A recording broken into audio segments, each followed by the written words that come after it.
दोस्तों नमस्कार। कल हमने सुरेंद्र व्यास की किताब का जिक्र करते हुए कहा था, जो एक एपिसोड है कि अगर 2028 का विधानसभा चुनाव सचिन पायलट टोंक से लड़ते हैं तो वे विधानसभा का चुनाव हार सकते हैं। हार इसलिए सकते हैं कि वहां का मुस्लिम ग्लानि में है कि एक भाजपा को रोकने के लिए गैर मुस्लिम को वे वोट दे रहे हैं और अपनी सीट जो बनी हुई थी 1985 से लगातार वह उनके हाथ से निकल गई। ये एपिसोड था। मैंने कहा था कि इस एपिसोड के बाद में निश्चित मानिए कोई सुरेंद्र व्यास के खिलाफ बोलेगा, कोई मुझे कुछ कहेगा, कोई ये हमारी तो खैर कोई दिक्कत नहीं, हम पत्रकारिता करते हैं, इसमें ये सब चीजें सुनने को मिलती है, कोई खास फर्क नहीं पड़ता।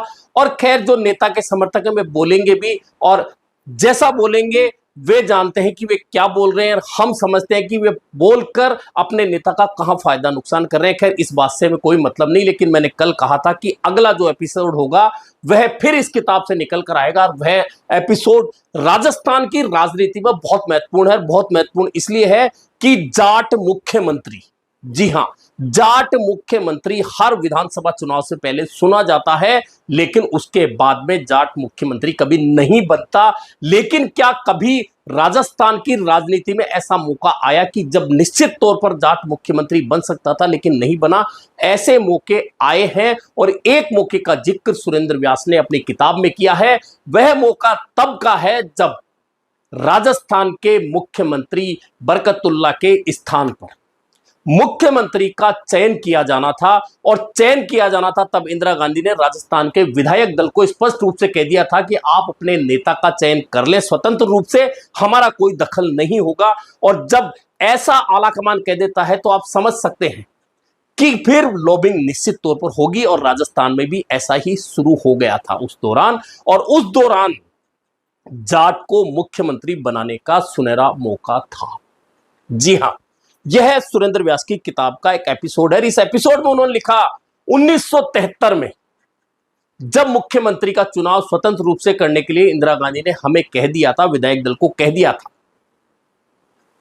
जब विधायक दल को कह दिया गया था, लेकिन दूसरी ओर मोहनलाल सुखाड़िया ये चाहते थे क्योंकि उन्हें उस समय राज्यपाल बनाकर कर्नाटक भेजा जा चुका था और वे राजस्थान की राजनीति से आउट हो चुके थे, लेकिन वे असल में आउट नहीं हुए थे। ये इस एपिसोड में ही आगे मैं बताऊंगा आपको। दरअसल उस समय जब सीएम चुनने की बात आई तो दामोदर व्यास जो महत्वपूर्ण भूमिका निभाते थे, साथ में मथुरादास माथुर जो मुख्यमंत्री बनाने और नेताओं को खड़ा करने बिगाड़ने का काम करते थे, इन दोनों के हाथ में था कि अगला विधायक दल का नेता कौन बने। और इन्होंने अपने एक सहयोगी जो उस समय केंद्र में राज्य मंत्री थे, रामनिवास मिर्धा, उन्हें तैयार किया कि आप विधायक दल के नेता का चुनाव लड़ें। लेकिन यह बात मोहनलाल सुखाड़िया जानते थे कि अगर दामोदर व्यास और मथुरादास माथुर किसी के साथ खड़े हो गए तो फिर उसे विधायक दल के नेता पद का चुनाव जीतने से कोई नहीं रोक पाएगा। ऐसे में दो टीमों का गठन मोहनलाल सुखाड़िया ने अपने सहयोगियों का कर दिया। कर्नाटक में बैठे होने के बावजूद एक टीम थी हीरालाल देवपुरा और मास्टर किशन लाल, दूसरी गुलाब सिंह सत्तावत और रोशन लाल। इनका एक ही काम था कि आप जाइए और दामोदर व्यास को सुबह शाम रोजाना टच कीजिए, उनके साथ बैठिए, बातें कीजिए। और बातें क्या कीजिए कि उनका ध्यान भटकाए रखिए कि वे इस ओर सोच ही नहीं पाए कि हमने रामनिवास मिर्धा को विधायक दल का नेता पद का चुनाव लड़ने की बात कही है। अब यह बात शुरू हो गई और शुरू हो गई तो जब दामोदर व्यास के यहां ये टीम लगातार आती थी, इतना ही नहीं, खुद बैठे बैठे बेंगलोर से मोहनलाल सुखाड़िया भी दिन में एक बार दामोदर व्यास को फोन करते थे। इतना ही नहीं, वे तमाम विधायकों को भी दिन में एक बार फोन करते थे, क्योंकि 17 साल अगर कोई मुख्यमंत्री रह जाता है तो तमाम विधायक उनके संपर्क में कहीं ना कहीं रहे हुए रहते हैं। ऐसे में मोहनलाल सुखाड़िया हर विधायक से भी बात करते थे और इसका फायदा यह हुआ कि रामनिवास मिर्धा जो 50 साल पहले राजस्थान के मुख्यमंत्री बन सकते थे लेकिन नहीं बने, और उस समय मोहनलाल सुखाड़िया की कोशिशों से हरिदेव जोशी को मुख्यमंत्री पद की कुर्सी मिल गई। यह सुरेंद्र व्यास ने एपिसोड में लिखा है कि 50 साल पहले रामनिवास मिर्धा निश्चित तौर पर राजस्थान के मुख्यमंत्री बन सकते थे, लेकिन ना तो इंदिरा गांधी ने दखल दिया। यदि इंदिरा गांधी भी दखल देती तो निश्चित तौर पर रामनिवास मिर्धा राजस्थान के पहले जाट मुख्यमंत्री के रूप में चेहरे हो सकते थे। यह एक एपिसोड है, 50 साल पहले जाट मुख्यमंत्री बन सकता था। इसके बाद उन्होंने जाट राजनीति को लेकर लिखा है, 4 नेताओं का जिक्र किया है। पहला जिक्र है कुंभाराम आर्य का। वे कहते हैं कुंभाराम आर्य पहले किसान नेता के रूप में उभरे। 1954 में वे मंत्री थे, लेकिन 66 में जैसे ही कांग्रेस छोड़ी उसके बाद उनका प्रभाव धीरे धीरे कम होता चला गया। उसके बाद वे जिक्र करते हैं नाथूराम मिर्जा का। नाथूराम मिर्जा का दबदबा ऐसा था कि 1977 में जब बुरी तरह से पूरी राजस्थान में कांग्रेस हार गई, पूरे उत्तर भारत में कांग्रेस हार गई, तो एकमात्र लोकसभा सांसद कांग्रेस के टिकट पर निर्वाचित होकर नाथूराम मिर्जा गए दिल्ली। लेकिन वे मारवाड़ और नागौर तक सीमित रह गए। राज्य की राजनीति में कभी भी उनका बहुत ज्यादा प्रभाव वे नहीं बना पाए। और अब सुरेंद्र व्यास कहते हैं कि अब तो नाथूराम मिर्जा के परिवार का नागौर से भी लगभग अस्तित्व समाप्त होने की स्थिति है। यह बात उन्होंने लिखी। इसके बाद वे लिखते हैं, रामनिवास मिर्जा का फिर जिक्र करते हैं कि रामनिवास मिर्जा जाट परिवार से थे, लेकिन वे जाट राजनीति नहीं करके अपनी समझदारी और सौम्य छवि, ईमानदार छवि की वजह से हमेशा एक उच्च पद पर रहे, साथ ही ईमानदार नेता के रूप में हमेशा इज्जत पाते रहे जब तक वे राजनीति में रहे। यह जिक्र करते हैं अपनी किताब में सुरेंद्र व्यास। इसके अलावा वे कहते हैं कि राजस्थान की जाट राजनीति में अगर परसराम मदेरणा का जिक्र नहीं है तो वह राजनीति अधूरी है। इसके लिए वे किस्सा कहते हैं। बात 1998 की है, लोकसभा का चुनाव था। दिग्विजय सिंह जोधपुर में आम सभा को संबोधित कर रहे थे। संबोधित करते हुए उन्होंने कहा कि आप अशोक गहलोत को सांसद के रूप में नहीं बल्कि राजस्थान के आने वाले मुख्यमंत्री के रूप में चुनने वाले हैं। उस बैठक में, उस आम सभा में परसराम मदेरणा भी मौजूद थे, लेकिन अशोक गहलोत ने वहां बात संभाली, कहा कि नहीं, राजस्थान के मुख्यमंत्री के रूप में तो परसराम मदेरणा ही आगे रहेंगे। यह बात उस चुनाव में अशोक गहलोत ने संभाली जो दिग्विजय सिंह ने बिगाड़ने की स्थिति कर दी थी।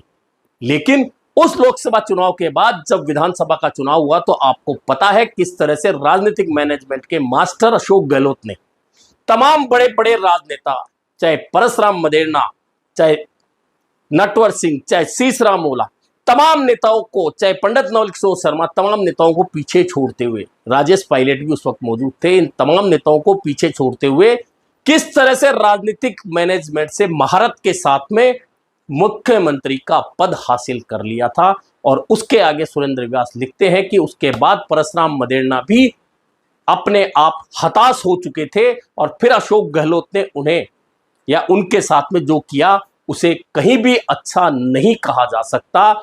ऐसे में जाट राजनीति को लेकर उन्होंने कह दिया कि जाट मुख्यमंत्री बनने का मौका 50 साल पहले था, लेकिन अब क्यों नहीं बन सकता, इस बात का भी उन्होंने जिक्र किया है कि राजस्थान में जाट पहले एकजुट थे, लेकिन बाद में उनका धीरे धीरे बंटवारा होता चला गया। और जाटों में राजनीतिक रूप से जातिवाद कितना हावी है, इस बात का जिक्र उन्होंने 2 जगह किया है, 2 नेताओं का नाम लेके किया।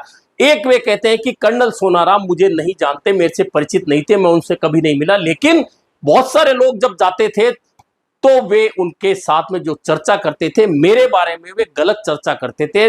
वे नहीं चाहते थे कि मैं मालपुरा से, एक जो जाट बाहुल्य क्षेत्र है, वहां से कभी एमएलए बनूं, और वे जाटों को इस बारे में जिक्र किया करते थे। यह बात वे कहते हैं।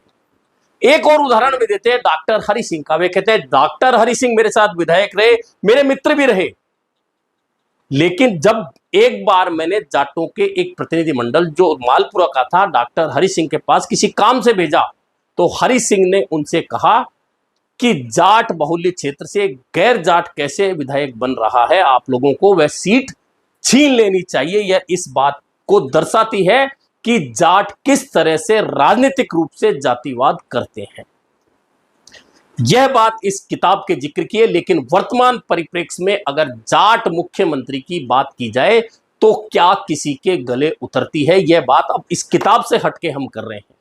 तो यह बात तो सही है कि जाटों की राजनीति बढ़ चुकी है। अब इन्होंने एक बात कही है कि उत्तर प्रदेश और बिहार में जिस तरह से यादव बाहुल्य क्षेत्र है, यादव राजनीति में मजबूत है, उससे कहीं कमजोर राजस्थान का जाट नहीं है।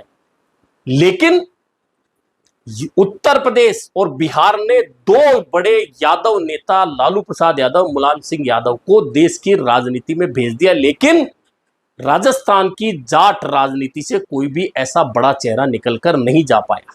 इसका कारण वे बताते हुए हैं कि लालू प्रसाद यादव और मुलायम सिंह यादव अन्य जातियों को यादव वोट शिफ्ट कराते थे, क्योंकि उन्हें पता होता था कि वह व्यक्ति जो यादव वोट प्राप्त कर रहा है वह वापसी में उनका समर्थन करेगा। यही कारण है कि अन्य जातियों से भी वे विधायक बनाकर लाते थे और लगातार मुख्यमंत्री पद उन्होंने संभाला, यह बात वे कहते हैं। लेकिन राजस्थान के जाट सिर्फ जाट के अलावा किसी को वोट नहीं देते, जाट नेता भी किसी को वोट ट्रांसफर नहीं कराते।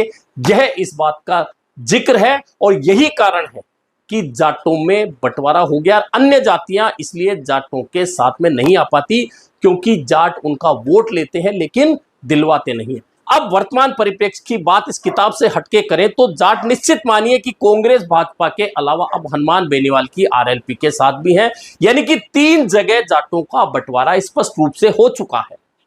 ऐसी परिस्थिति में क्या आगे भविष्य में जाट मुख्यमंत्री के बारे में सोचा जा सकता है? तो लगभग तमाम लोग यही कहेंगे कि नहीं, वर्तमान की परिस्थिति में आज राजस्थान में ना तो जाटों का ऐसा कोई सर्व विदित और सर्व सम्मानित और सभी जातियों में एकजुटता रखकर, उनको एकजुट रखकर अपने साथ रखने वाला नेता नहीं है। और जिस तरह से भाजपा, कांग्रेस और आरएलपी में जाटों का बंटवारा हो रहा है, उस स्थिति में भी जाट मुख्यमंत्री भविष्य में राजस्थान में बनेगा, इस पर प्रश्न चिन्ह निश्चित तौर पर लगा हुआ है। क्या इस बंटवारे से अलग हटकर जाट राजनीति में कोई करवट ली, अगर आने वाले भविष्य में इस तरह का कुछ हुआ तो हो सकता है, संभावनाओं की बात हो सकती है।